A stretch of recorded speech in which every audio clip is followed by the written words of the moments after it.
How y'all doing, family? As usual, Black love, Black pride, and Black power. And we're coming at you live with another piece. As usual, cancel that subscription to white supremacy. You have to know yourself, to love your people.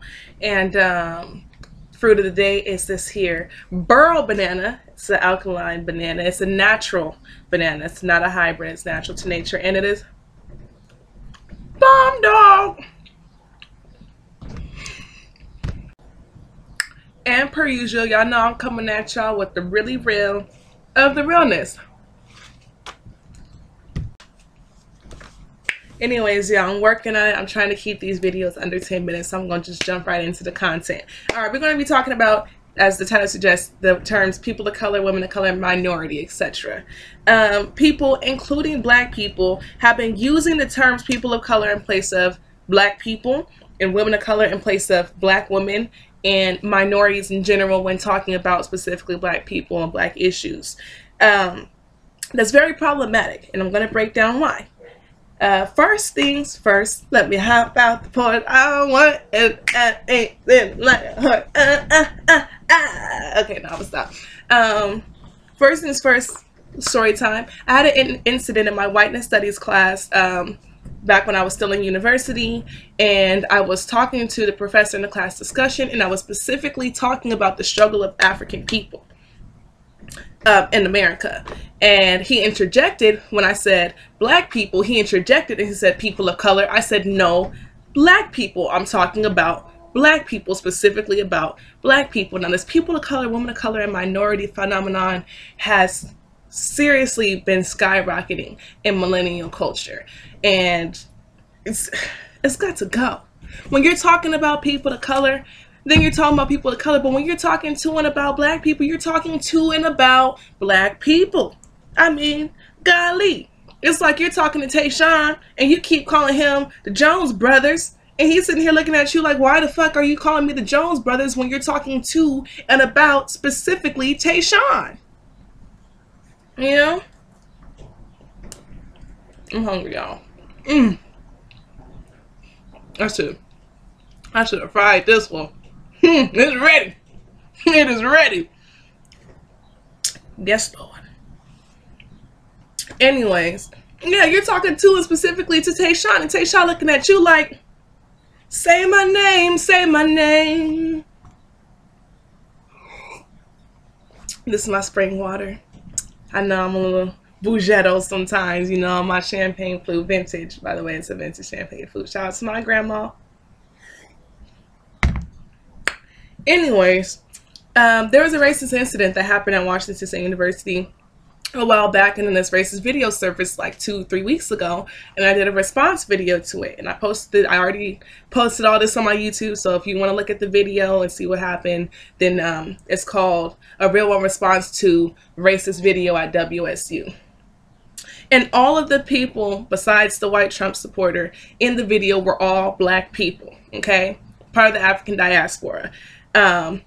Majority of them were Black women. There was maybe one, maybe two Black men in the group, but they were in the background and not speaking. The racist insults and attacks were thrown directly towards the Black women in that group. With that being said,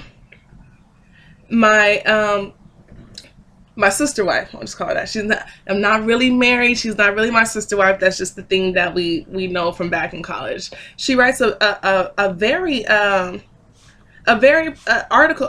What word am I looking for?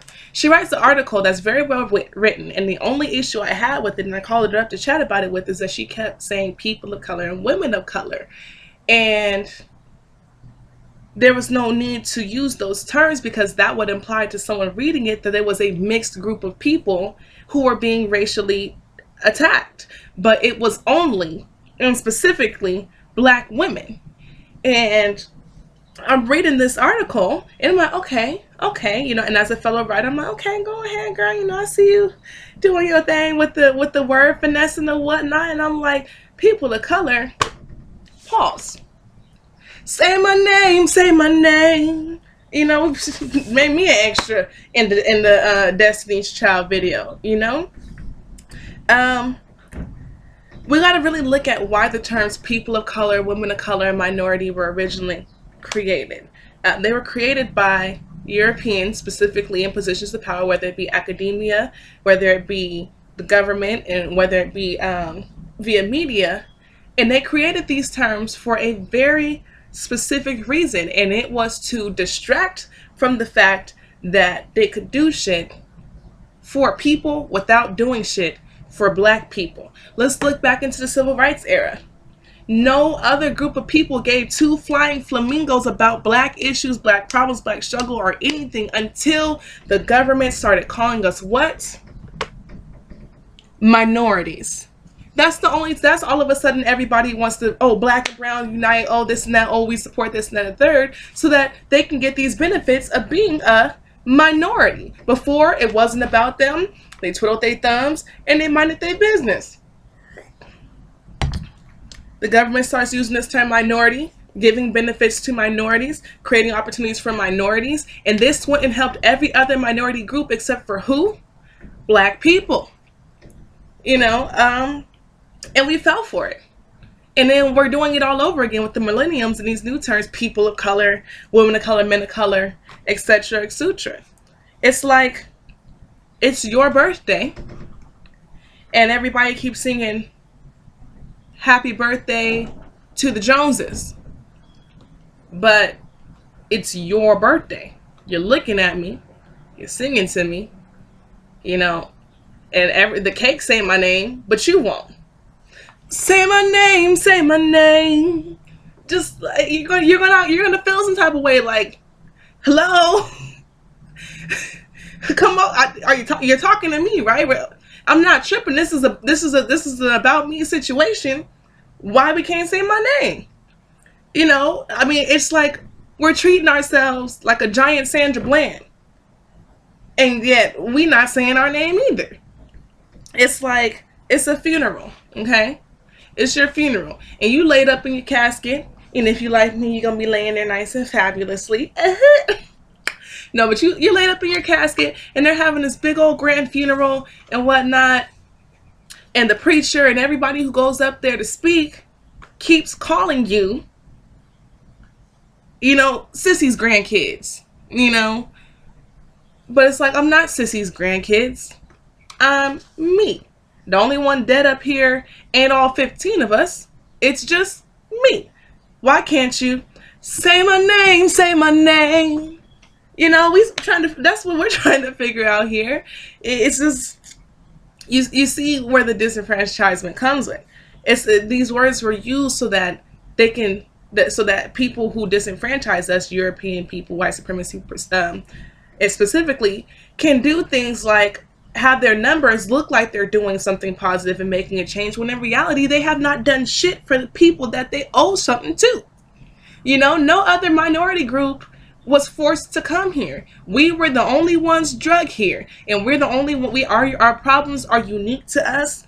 Our situations are unique to us, and we deserve to be addressed as a unique individual minority group, which we are. We are Black African people. We are part of the African diaspora. We need to be addressed. When you're talking to me, when you're talking to me, say my name. You know? Jeez, I am not the one to sit around and be played. But anyways, and it's real funny. I find this real interesting how nobody seems to be so pressed about using words people of color, women of color, and minority when it comes to negative things about African people or other things that are less significant, that does not provide any benefits to a group of people. You know, they don't say person of color murdered by police officer dead in the street today. They don't say person of color, you know, gets into ratchet ass fight, you know, in the hood and shit. They don't say person of color robbed a convenience store. They don't say the person of color that was brutally and savagely murdered by police in cold blood has an arrest record this long. They're gonna make sure they know exactly who they're talking about and who they're talking to then. You know, when they're calling us all kinds of niggers and monkeys and shit, they don't say they don't say person of color. They get real specific. When it's something negative towards African people, they get real specific. But when it comes down to, you know, being a humanitarian and all that kind of shit, all of a sudden we're all the same. And then everybody else want to jump on board.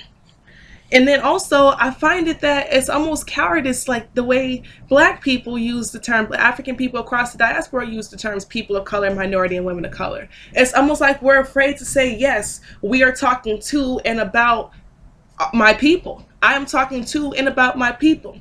We feel like there's something wrong with that. We feel like we have to be all inclusive when ain't nobody including us. I care about other people as much as they care about me and African people. It's just common sense and it's fair. But with that being said, y'all, I'm gonna go ahead and wrap it up because I'm trying to keep them around 10 minutes. It's okay. It's okay to be specific when it comes to you and your people, to us and our people. It's okay because we have to be specific. Our problems are unique. Our struggle is unique, and we are uniquely fabulous. So with that being said, you don't want a suit that don't fit because it's generally made. You don't want clothes. You get clothes in your size because that's what fits you. You don't go get clothes that are, you know, generic size or clothes that don't fit you because it doesn't make sense. You know, how you gonna wear it? You don't. So don't be acting shady and calling my name while you playing games. No, but I'm gonna get that a wrap. As usual, y'all, Black love, pride, and power, and I will see you guys next video. Peace.